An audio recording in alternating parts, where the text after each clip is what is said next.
Hello guys, welcome to my channel Free PSD Planet. In this video tutorial I will show you how to save file as a JPG, PNG and in any other format. So let's get started. We have our file already. I want this one. Open this. So I have this file and I want to save in JPG, and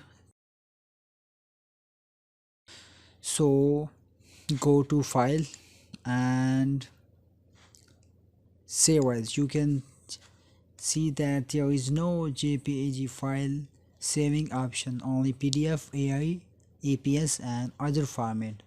So for JPGs you go to file and then export,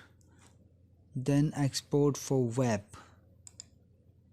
So here is our option for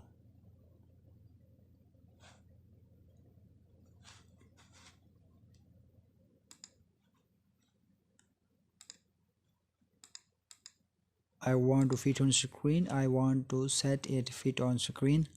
So here is our option: JPG, GIF, PNG and PNG. I want to save in JPG, so save. Now we can save here in cartoon 2. So save. So here is our file, JPG in format. So guys, if you like this video, please subscribe this channel. So goodbye, I love you all, stay blessed.